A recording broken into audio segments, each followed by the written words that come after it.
with Tactical Response here for just another Medical Monday. Woo! Breathing. So we went over the 5 B's, bad guys, part 1 and part 2 of bleeding, part 1 of breathing, and now we're giving you part 2 of breathing. Part 1 discussed maintaining an airway. Part 2 is going to be over tension pneumothorax. And we already did a video on a needle decompression, so you can go back and watch that one too. But I want to talk a little bit more about the injuries themselves.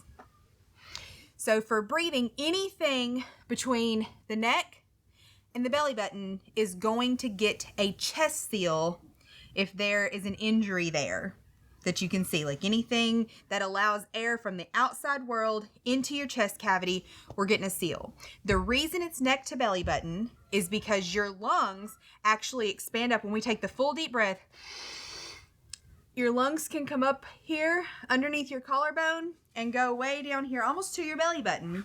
So neck to belly button gets a seal. That prevents like more air getting into the wound. Couple different ways that you can get those wounds. One, a penetrating injury. If something penetrates you like a knife, a screwdriver, a piece of glass, like a pole, like however, a penetrating injury. If it is still in there, we leave it in place, pack and secure around it, seal around it, because it works as its own little like seclusion device. If it's not, and you just have a wound here, plastic seal, anything that does not allow air to pass in and out. If it is a projectile, so gunshot, cannon fire, something like that, you're going to want to look for an entry wound and an exit wound. So if they've got something here, you pay attention to the back.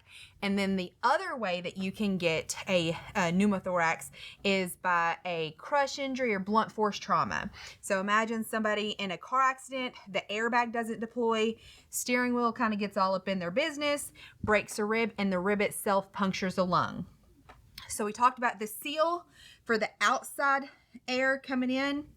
There's not a whole lot you can do if the lung itself has a puncture. So you just have to sit and watch and wait. And the air may or may not continue to build up. Hopefully you're in a,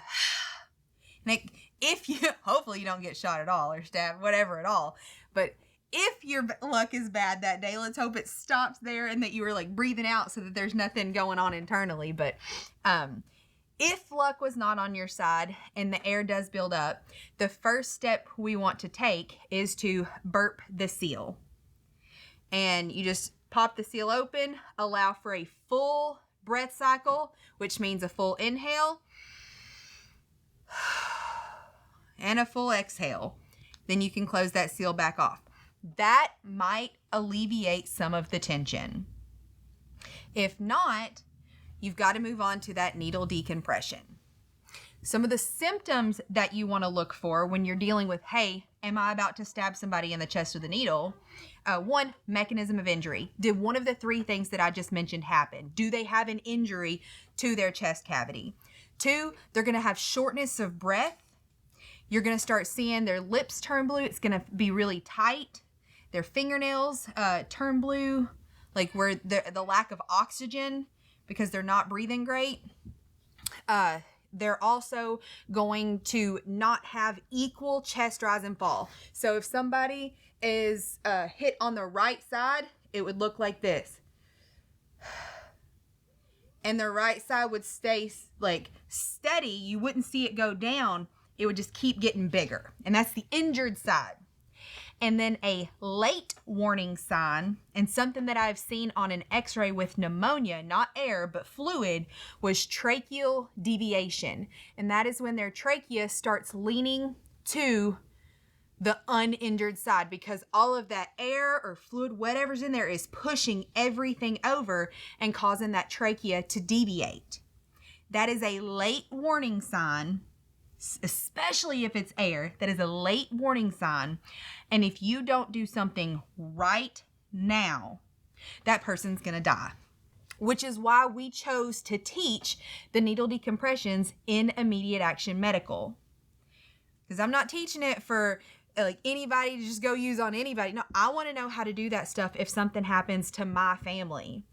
And I talked to my dad about this last year when I did the needle decompression video, and he was like, I already teach motherfuckers how to shoot other motherfuckers.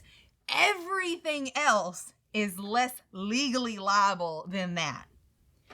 And again, this is for you to know if it is you, because people have done this to themselves. If it is you, if it is a loved one, somebody you care about, and if your morality kind of pushes you to deal with somebody on the street like that, you are saving a life by doing that.